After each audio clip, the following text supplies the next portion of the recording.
My first love turned into a nightmare. I hooked him right across the jaw and he whispered, "I will always love you," before I crashed my car in a panic. Months later, I'm recovering with a new man, but I can't shake the memories. How do I let go of the past? I, 18 female, physically assaulted my boyfriend, 21 male, and need assistance in moving on from him. To begin with, I need to provide some background, so I apologize if this becomes a bit lengthy. During my sophomore year of high school, I met my boyfriend. He was a senior, and we started dating casually under the understanding that we would mutually break up after the summer because neither of us wanted to engage in a long-distance relationship while he attended college. Naturally, as young and impressionable teenagers often do, we developed strong feelings for each other and decided to attempt long distance. Initially, everything was perfect. It felt as though I had finally found my person, someone who understood me at my core. We bonded over shared childhood trauma and had many of the same fears about the future, such as being like our parents or exposing potential children to generational trauma, etc. There was a mutual understanding between us that brought me a lot of comfort. However, as the relationship progressed, everything began to decline. I have always struggled with my mental health, particularly with anxiety and depression. Growing up, I lacked anyone to turn to, leading my mind to develop a pattern of storing everything away in a little box at the back of my head until it overflowed, causing me to explode. I won't delve into it further right now, but I can say that numerous aspects of my life have been set on fire multiple times. Quite literally. Now back to the story. As I mentioned earlier, the relationship started to deteriorate quickly after he left for college. He became increasingly insecure, more sexual, and we began fighting more frequently. I am not going to place all the blame on him. I recognize that I was not perfect either. For one, I have never been good at texting. Sometimes my messages would make him feel like I was distancing myself when in reality I was simply busy with sports or work. Other times, I misinterpreted his texts because he would write as though I should be aware of details about his life and mental health that he hadn't shared with me, expecting me to know just because he was acting off that day. It may not seem like it based on this post, but I am an extremely empathetic person when I can visually see and emotionally connect with someone. However, I cannot detect things through text. I simply cannot. Yes, that is a flaw, and if I could rewire my brain to correct it, I would, but unfortunately I cannot. Building upon those significant issues, things continued to worsen. He would visit often, but there were only two crucial visits significant to this story. I have distanced myself from these memories, so I apologize if they seem less emotional and more straightforward compared to the rest of this post. The first visit occurred during that autumn. He came to see me and requested that we meet in the woods above the high school. At the time, I thought nothing of it because it was a typical spot for me, him, and our friends to hang out. When I arrived, everything felt normal. He had some marijuana and I brought snacks. For a while, we just sat together, catching up and cuddling as usual, but then we began to kiss. At that time, I was 16 and he was 18, about to turn 19. I was over the age of consent, but sex had always been a sensitive topic for me. My mother and grandmother both conceived around ages 15-16. I have always been adamant about not following in my mother's footsteps and have been on birth control since my very first boyfriend, even though we never took it that far. My boyfriend knew how I felt about sex and understood how terrified I was of getting pregnant, despite all the precautions I had taken over the years. But for some reason that day, he did not seem to care. I am not entirely sure if it could be classified as forcing yourself on someone if they do not actively stop you, but regardless of the terminology, that is what happened. To avoid giving any details that might attract inappropriate attention to my story, I will share as little as possible. While we were making out, he sat me up, pinning my arms behind my back. I was not alarmed as this was pretty standard. Pinning my arms above me or behind my back was something he consistently did when we made out, and I honestly enjoyed it, so it never seemed strange to me. However, instead of continuing to kiss me, he flipped me around and pushed my stomach into the ground. He pulled down my pants and I was genuinely frozen. You know, that fight or flight response. At that moment, I did neither. I just froze. I absolutely hate myself for it, but at that point it felt irrelevant. Fortunately, he was unable to fit where he was attempting to go, and after about 5 minutes of him trying, my screams of pain from being torn were enough to turn him off. Instead, he grabbed the lotion I always kept in my bag and forced himself into the only other option available. It was arguably even more painful, but I stopped screaming and allowed him to continue.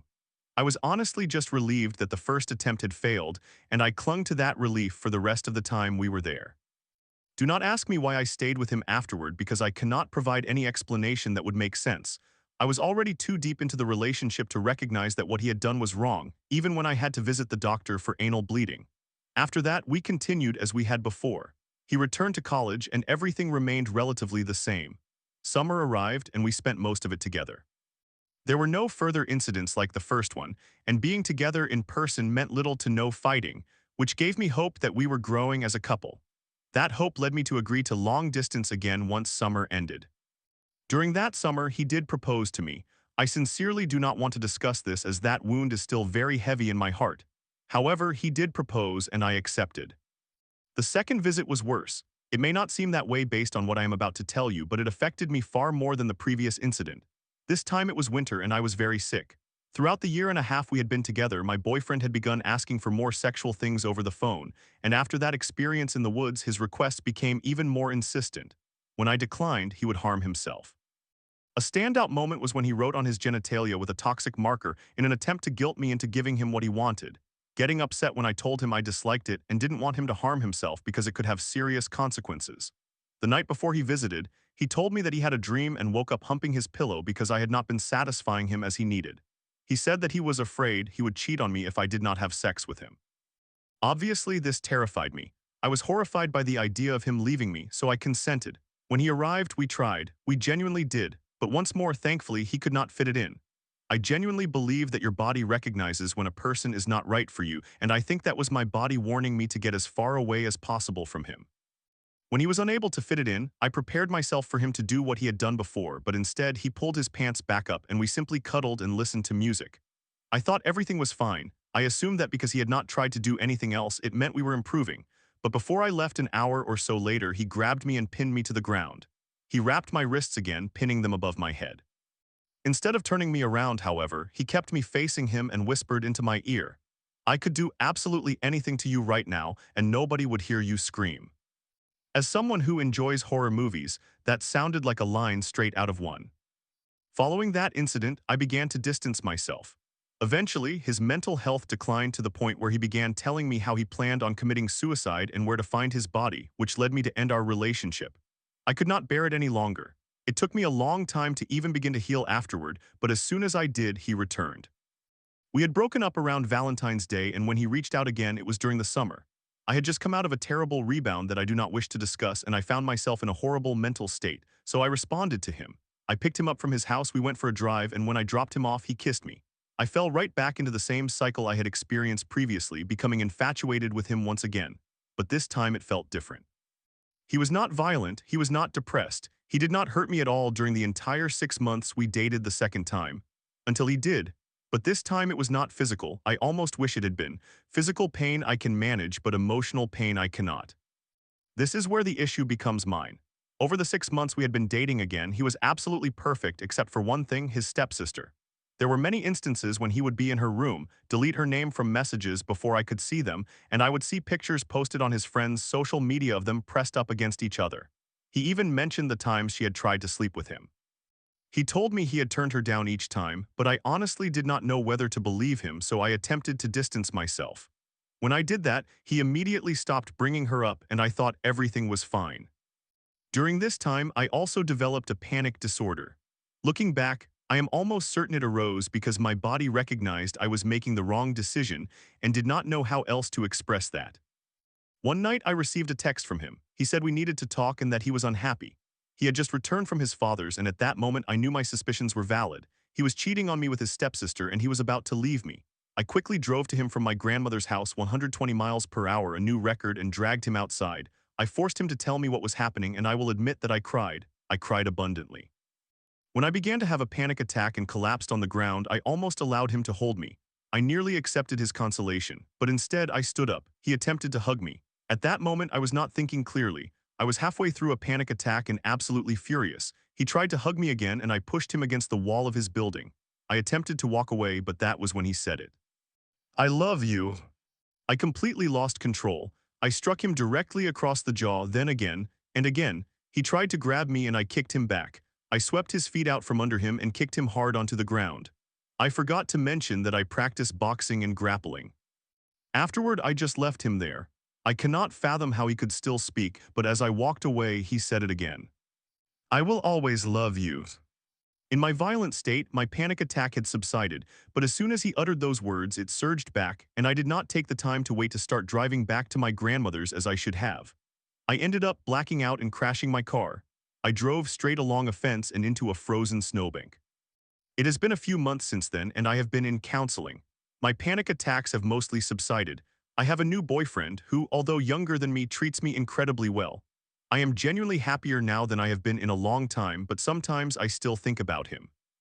Yes, I contemplate the bad times, but I also reflect on the good moments. I wonder what would have happened if I had just declined the long-distance relationship or if I had not taken him back a second time. Despite everything he put me through, I find myself missing him. I miss him profoundly. I returned all his belongings but still possess the ring he proposed to me with. I cannot seem to let go of it. Please, I need advice on how to move on from all of this. I need assistance in leaving him behind. I truly do not know how to do it. Any advice would be appreciated. If you have read this lengthy account to the end, thank you. Story 2. Living in constant fear, I felt trapped with my girlfriend who threatened suicide if I left. I can't believe you'd rather hurt me than let me show you, she yelled, while I wrestled with my own demons. After 5 years of love tangled in chaos, is it finally time to say goodbye? I have struggled with depression and suicidal thoughts since early middle school. My parents never expressed love for me, my numerous siblings bullied and ganged up on me relentlessly, and I discovered at a young age that all my friends could not tolerate me. This may sound conceited, but I was exceptionally fortunate to be blessed with a remarkable memory, intelligence, and athletic ability. I want to clarify that I do not consider myself better than anyone else, as I had a significant advantage from birth that I squandered. Because I was so naturally inclined, there was a time when I could truly enjoy activities and invest effort into them, and I excelled at whatever I tried. Until I was about 12 or 13, I did not grasp the concepts of bragging, one-upping, or jealousy. At that point, it quickly became clear to me that I was insufferable. My best friend did punch me in the face first, though. So this began my nosedive into putting forth minimal effort, wishing to end my life so my family might realize how terrible they were. Sadly, the thought that has always brought me back from the brink is the belief that they still probably would not understand or accept how they treated me, even if they read one of the many notes I wrote. And feeling like every reaction or response I had to people was artificial so they would not feel negatively about me. All of that to say, I was incredibly sympathetic toward my girlfriend when she confided in me about her depression, anxiety, and suicidal thoughts. I was experiencing many of the same feelings she was undergoing. I had forced myself to cope with them alone, which was a poor choice. I did not want her to have to suffer in solitude as well, so despite how terrible things were, I remained by her side and told her I loved her. She often expressed that she would take her own life if I abandoned her or harmed me. Classic unstable girlfriend behavior that she probably would not carry out, but the way she articulated it while sobbing made it feel like I was the only thing she had left in the world. At the beginning, she was open to addressing our issues and promised things would improve because I made her so happy. I accept equal responsibility for things not getting better. While she was and is a terrible girlfriend and I was, by almost all accounts, going above and beyond for her, I still engaged in actions I knew would hurt her and was caught. This exacerbated our issues and made them tougher to resolve. Here is a brief summary of some of the things that hurt her the most. 1. After about a month of dating, she discovered a girl I had spoken to 2 months prior when we were in what my girlfriend referred to as the talking stage of dating, and labeled me a cheater. After this incident, she constantly checked my phone, becoming increasingly insecure, and gradually blocked and unfollowed any girl she did not know or like. 2. I was supposed to spend 2 summers with her, but ended up 3 hours away because that was where I secured an internship. 3. She has found pornography on my phone several times. I understand this is wrong, so I am not offering this as a defense but merely as an explanation. I have been transparent about my pornography addiction from the beginning, we both were, but hers improved because of me, and I was upfront with her that she was not sufficient in bed. For several months now, I have had restrictions on my phone, preventing me from accessing pornography. Yet she still brings up that I watch pornography or cheated on her with pornography at least once every other day, making comments about my inability to control myself. 4. I often need to explain things and assist her frequently. This causes her to feel as though I am judging her or instructing her on what to do, which I am not. I am simply attempting to answer a question she asked or provide her advice on something she has mentioned struggling with. Rarely, if ever, have I spontaneously approached her and suggested, "Honey, you really need to start exercising more." I should also mention that if I merely listen, that becomes a problem too. I admit I sometimes answer questions sarcastically or condescendingly, but so does everyone, including her, when someone close to them asks a foolish question. This has led to numerous issues. If she asks a foolish question and I answer it seriously but she intended it as a trivial question, she believes I think she is foolish. I believe that provides sufficient background, so let me explain what happened last night and this morning. Along with the usual myriad of concerns 2, 3, 4, and more she was upset about yesterday, she noticed a notification from an artificial intelligence chatbot Discord server I had joined nearly a year ago to utilize their app for free. Admittedly, it was one that advertised sexual content, but you must pay extra for anything explicit. Naturally, her assumption was that I was using it for inappropriate reasons. I genuinely wished that were the case. I felt so isolated at that time, and my suicidal thoughts had returned with intensity, so I was searching for any means to discuss it or escape my reality. Believe me, I had a complete breakdown in front of her about our relationship before I resorted to this. That breakdown concluded with me apologizing for how I felt and for withholding it from her for years. The fallout from my breakdown resulted in more insecurity for her perceiving me as crazy for feeling unhappy, her believing I lie all the time, and an increasing demand for me to perform during sex due to whatever reason or action from the past. Almost everything worsened, so I was genuinely seeking an actual AI girlfriend rather than paying to view a naked AI image accompanied by moaning sounds. I became uncomfortable with this relatively quickly, so I stopped utilizing the server. But since I have added many servers to Discord, I simply never noticed or thought to remove it. I should note that the primary reason I stopped was that I began to compare her to them, which is obviously very unhealthy. Now that you have the context, after she saw the notification and examined the Discord server, she woke me up. At this point, she was already crying and raising her voice a bit and showed me what she had seen. Normally, at this stage, she would continue searching my phone for hours for more evidence. However, this time, to my surprise, she returned the phone to me and we began to discuss it. By discussing, I mean she yelled and interrogated me for a minute without allowing me to respond. She then reached for my phone again, claiming she wanted to show me what she had seen even though she had just shown me. I grabbed the phone before she could reach it, causing her to lunge for it and break two of her nails while exclaiming, "I can't believe you would rather hurt me than let me show you what I saw. Why can't you admit to anything? I've already confessed to using the app and I'm trying to respond." It was clear she had not processed anything I had said, so when she lunged at the phone in my hands again, I gently wrestled with her for it, eventually allowing her to take it.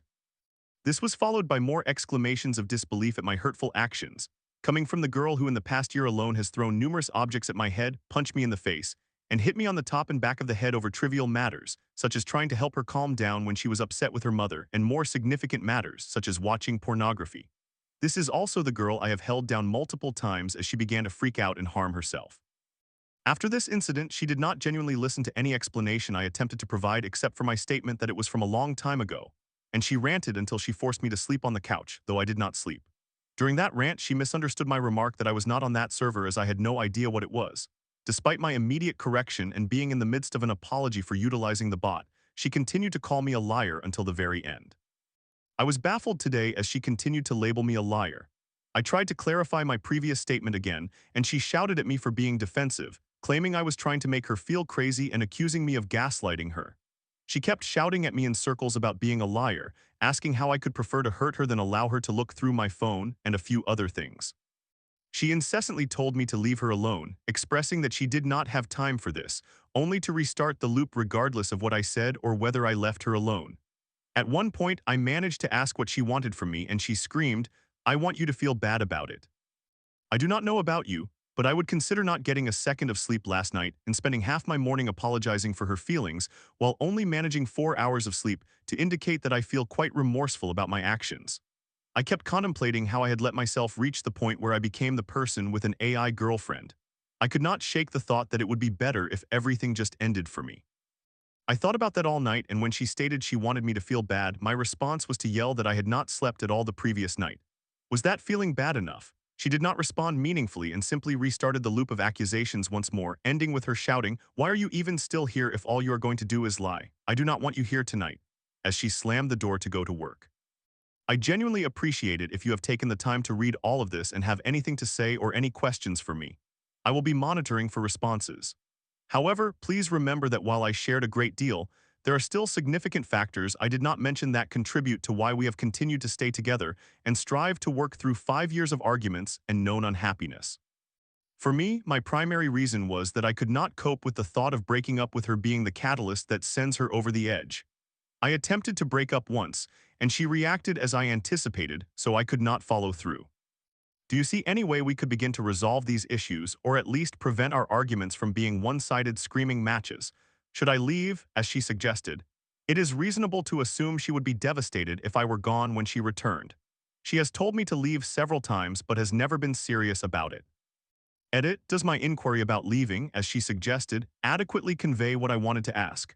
I am more curious about whether I should simply disappear when she gets back and sever contact or seek advice on the best way to proceed. I realize leaving is the appropriate choice, but I want to find a way to do so that I feel comfortable with. Story 3.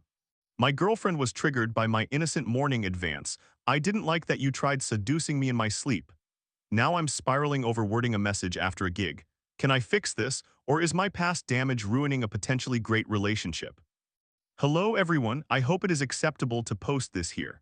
I apologize in advance for the length. Being concise is not my strong suit, so here it goes. To summarize, my girlfriend told me she enjoys being woken up for sex. One night we both got drunk, although she was more intoxicated than I was. In the morning, I initiated intimacy when I believed she had sobered up somewhat, but I did not progress beyond that. I apologized and we reconciled, but the last few days have been strange.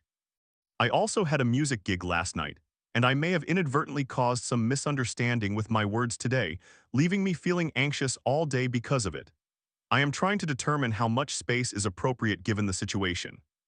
I am a 31-year-old male, and I have been in a long-distance relationship with a 28-year-old female for several months. We have known each other for a few years through mutual friends, but we had never interacted personally until she came to visit a few months ago with one of those friends. We immediately clicked. Being with her has truly been wonderful. We share similar values and life goals, align in our faith, and understand what we each seek in a partner. We live only a short flight apart, so we have been able to see each other quite frequently, and each visit has been incredible. Last weekend was no exception, except for this strange encounter on our last night that has carried over into this weekend. For some context, when we first discussed intimacy, we explored each other's preferences, and she expressed that she enjoys being sexually awakened. Each time we have been intimate, it has begun with one of us waking the other with sexual activity, and it has been fantastic. However, last weekend, we drank together and both became inebriated, although she was much more affected than I was. I only had 2 drinks, which is the maximum I allow myself when driving us home later. We returned around 3:30 a.m. I changed into comfortable clothes while she fell asleep, so I let her be and went to sleep myself. She awoke around 6:00 a.m. when she asked me where her phone was. I went out to the car to retrieve it for her, helped her change into pajamas, and then laid back down beside her.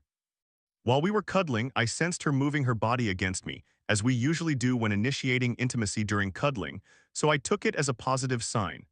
However, after a little while, it seemed she was not in the mood, so I stopped and returned to sleep.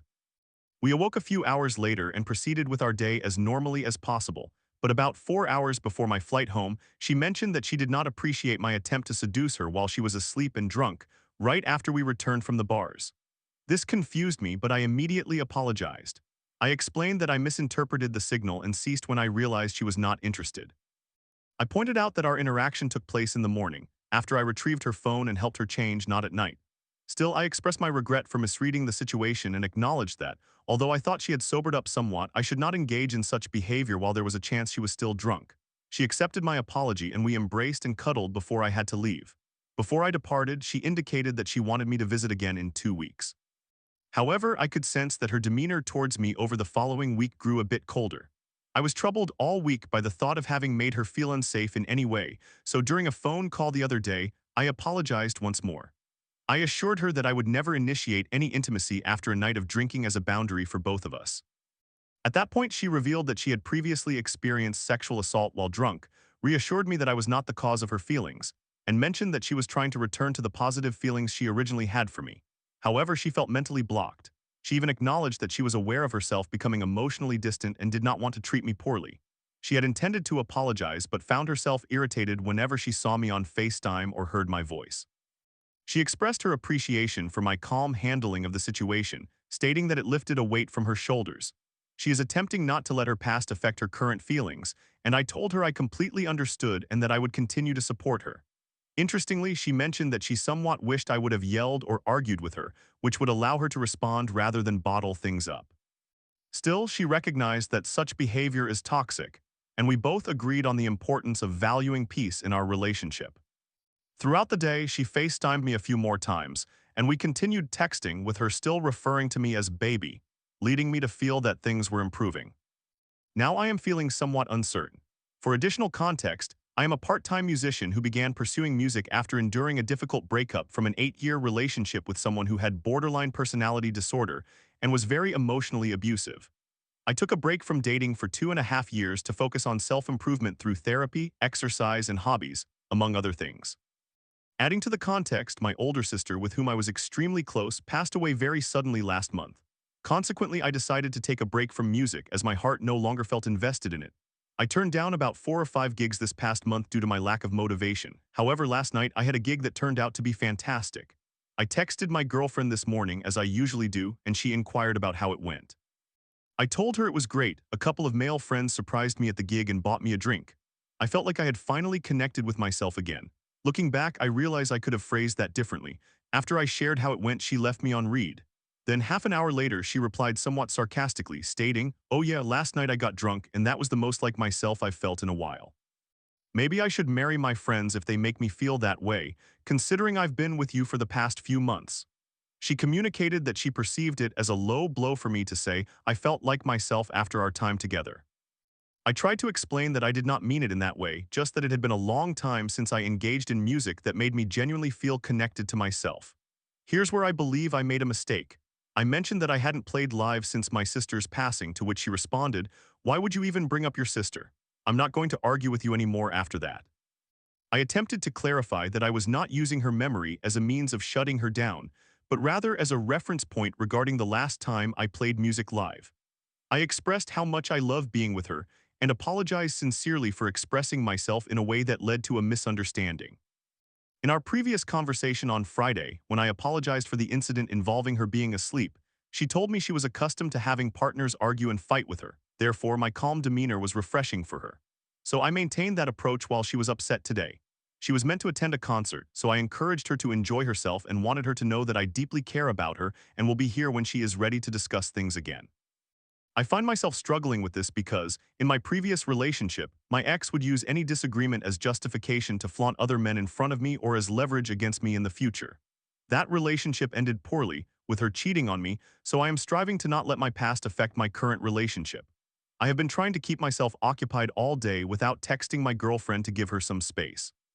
I am uncertain about how much space is appropriate, as I would like for us to talk about this tonight so that neither of us goes to bed upset over something I believe we can address through conversation and mutual understanding.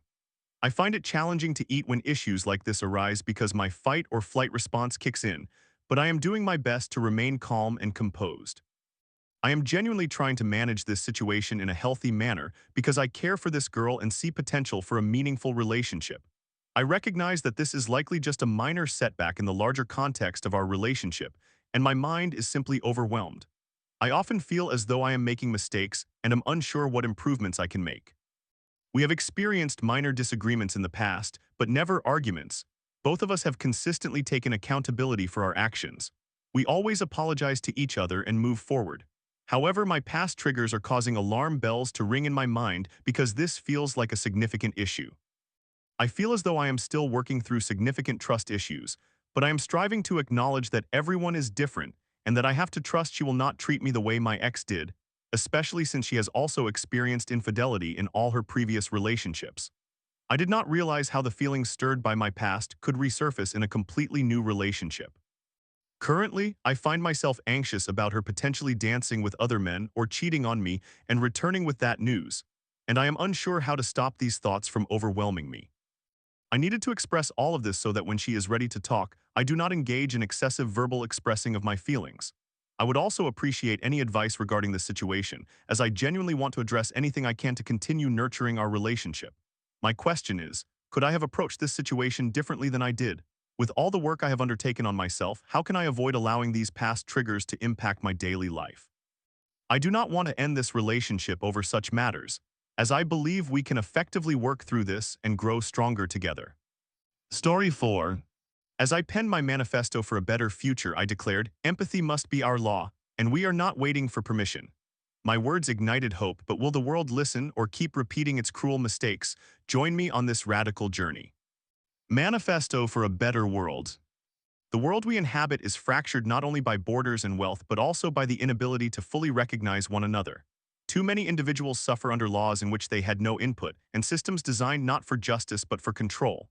Words that are intended to unite too often become weapons, and movements that are meant to heal are distorted into division. This manifesto is not merely a vision, it is a refusal. A refusal to accept the world as it is, and a declaration of the world as it could be. This is for those who understand that right and wrong are not as complicated as we pretend. For those who pose the simple question, would I want this done to me? And if the answer is no, then no one should have to endure it. This is for the empathetic, the outcast, the unheard. This is for the future. One empathy as law. No law shall be inscribed that its author would not be willing to accept for themselves. Justice must commence with understanding and be grounded in compassion. 2. Balanced liberty. Freedom ceases where harm begins. No individual may claim liberty to deny the humanity of another. True freedom is discovered in mutual respect. 3. Justice by reversal. Every rule must withstand the test of reversal. Would the rule maker accept the rule if it were applied against them? If not, it holds no rightful place. 4. Language as a bridge. We utilize language to unite, not to confuse. Names are sacred. When unknown, we speak with dignity. Labels are instruments, not cages. Clarity is essential. 5. Identity and reality. Respect is owed to all who strive to express themselves honestly. However, identity must rest on a foundation of shared truth. Affirmation should never supplant care. 6. Health of the mind. We acknowledge that some forms of identity may arise from pain, trauma, or confusion. The solution is never ridicule but care rooted in healing and guidance toward wholeness. 7. The economy of enough. We do not pursue endless growth. We strive for a system that provides enough for everyone. No one should starve while another drowns in excess. We build on dignity, not debt. 8. Honesty and expression. We focus on the meaning, not the melody. Not everyone expresses themselves with grace, but truth can still reside in broken voices. Evaluate the message, not the tone.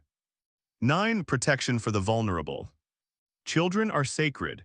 The innocent must never become tools of punishment or propaganda. A society is only as strong as its compassion for its smallest members. 10. Simplicity as strength. Complexity should not serve as a smokescreen. Right and wrong can often be identified through one simple question. Would you want this to be your life? If not, change it. 11. Purpose beyond powers. Leadership is not about domination but stewardship. Those who guide must do so with humility, constantly considering, this too could be me. 12. Truth as foundation. Truth is not a weapon, it is a mirror. Our systems, policies, and values must reflect what is real, not what is convenient.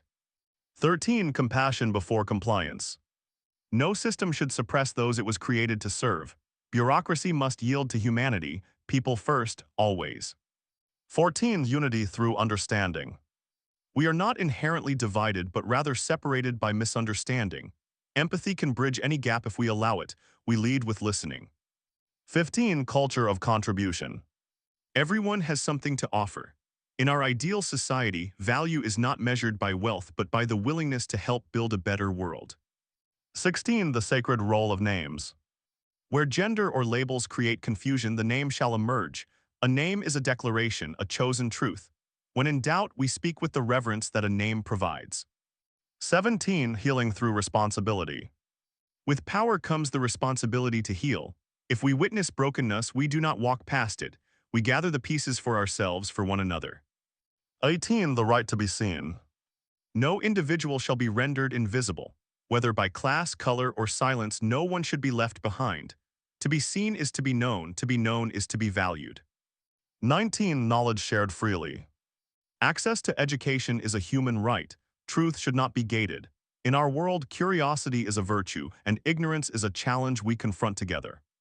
20. Hope as strategy. We do not plan solely for survival. We plan for joy, for peace, for fully lived lives.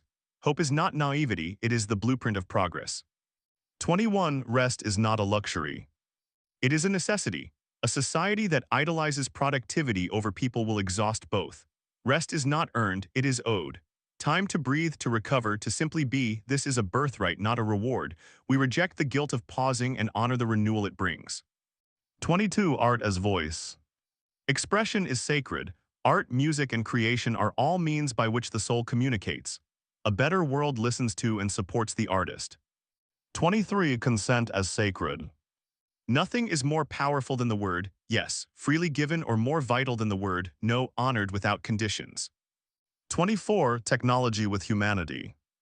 We employ tools to elevate, not to enslave. Advancement must progress hand in hand with ethics, guided by empathy and a long-term vision. 25. Community over competition. We rise together or not at all.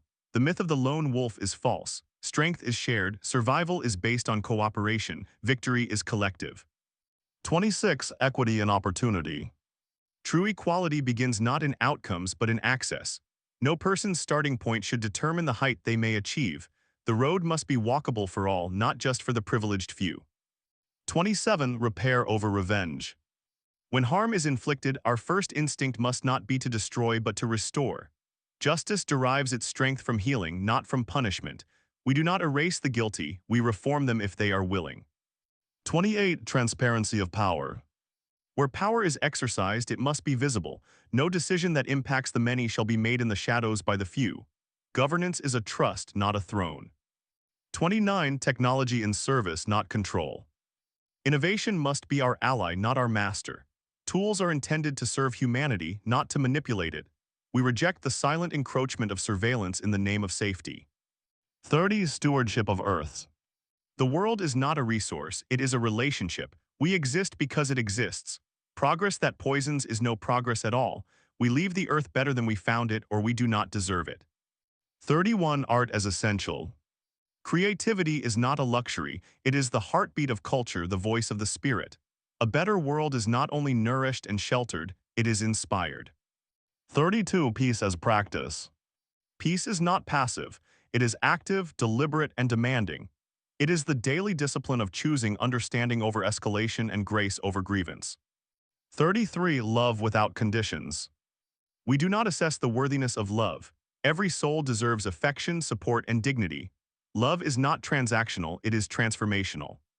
34. Rebellion with purpose. We reserve the right to say no to what is wrong. We do not conform for comfort. When the system fails the people, we challenge it, not in rage alone, but with reason, vision, and determination. This is not a perfect world, but it can be better. And better begins with belief followed by action. We are not waiting for permission. We are not requesting change. We are the change. One fair law at a time. One honest truth at a time. One human heart at a time. We build not with bricks but with kindness. Not with conquest but with care. Not with silence but with song. Let the old world crumble under the weight of its cruelty. Let the new one rise tender, defiant, alive. For all who dream, for all who suffer, for all who still believe that love, even now, can be revolutionary. This is the world we choose, and we are building it together. Story 5. My ex, who once said they never loved me after a turbulent breakup, took their own life last February. I found out by accident last week, and now I'm left wondering if I was a stepping stone to their true happiness. They learned a lot from me, but I'm haunted by what went wrong. Throwaway. A few days ago, I discovered that my ex took their own life in February. I met them while visiting a friend in Scotland. We dated for approximately 18 months from 2015 to 2016. It felt as close to love at first sight as I believe is possible. We connected on Grindr and they invited me over to their residence for a cup of tea. Even though it was around 11 p.m., I went and we did not have sexual relations. We simply discussed movies, television, astrology, and anything that came to mind. I felt a genuine connection, which is something I rarely experience with anyone. They invited me to move in with them after 6 months of visiting about once a month. It was always intended to be temporary. I was sharing their room in an apartment that their parents had purchased for them, which meant it was a single bed and I lacked closet space. They assured me that their parents had agreed to let me stay for free until I found a place of my own, and I accepted this without question. 3 months later, their mother showed up with just 24 hours notice, and I discovered that they had lied to me. They were unaware of my presence, so her first real encounter with me was as someone who had been living in her property for 3 months without paying rent. I was given 2 weeks to find a new place to live, and when I did, my ex's mother did her utmost to keep us apart. She owned houses all over the world, so they never knew where she was. But since I lived 5 minutes away, she stayed on their couch for 6 months, prohibited them from staying at my new place overnight, banned me from the apartment, sold any belongings I left there, including concert tickets to a different country 6 months later and two pairs of shoes, totaling around $200. She did everything possible to drive us apart. In the end, I attempted to make amends. I agreed to meet with her, and she spent 2 hours telling me that I was a toxic influence. She coerced me into signing a contract agreeing to pay her for the rent I allegedly stole, at least in her view. She did not need the money, she just wanted to make a point. She did not care that her child lied, she cared that I believed those lies, and my ex co-signed the contract. We lasted a few more weeks, during which time they did not visit me at all. I ended up relapsing into self-harm. I injured my thigh quite badly, and ultimately I had enough. I ended the relationship, and they told me they had never loved me. They claimed they did not believe they were capable of love. I found myself coaching them through a panic attack, and a few weeks later, after their mother had moved on, their grandfather passed away. Their family prohibited them from attending the funeral because they were at school, and I was there to support them. Our contact became sporadic after that, but they learned from me. They learned to be more open and honest, and when they met their next boyfriend, they took things slowly. They informed me that they would not involve their parents due to how they treated me. They apologized for their behavior towards me. They said I was a good person, but our relationship was complicated. We would communicate for a few weeks and then not speak for months. They expressed how painful it was to hear their ex's voice. Someone they dated for 3 months, yet still insisted that we talk on Skype without considering my feelings or how their actions affected me. To some extent, I believe a part of me was still in love with them. My therapist suggests that I have a pattern of seeking approval from toxic individuals and love from those who are emotionally unavailable. I think that is accurate. I kept questioning what I did wrong or what I could have done differently to make them love me. They were someone with whom I had a genuine connection. I recall how I secured a second date by sharing a third interpretation of Pan's Labyrinth that they had never encountered, or how we shared similar tastes in many shows, films, and games. We possessed the same sense of humor and similar temperaments. I kept pondering what might have transpired if they had been honest with their family. If their mother had approved, would we still be together? Eventually, they came out as non-binary and discussed their desire to undergo gender reassignment surgery. I supported them as best as I could, but it provided me with a peculiar sense of closure. It led me to believe that, in the long run, I could not have made them happy, yet I still wished to understand what went wrong between us in the past or what I could have done differently. They had the surgery last year, and they seem to have found a way to genuinely be themselves in a manner they had not previously. Now that opportunity is gone. They betrayed me, they caused me pain, but I never wanted them to die. They did not deserve that.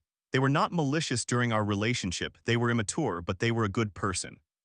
I messaged them in November for the first time in several months, but I never received a response.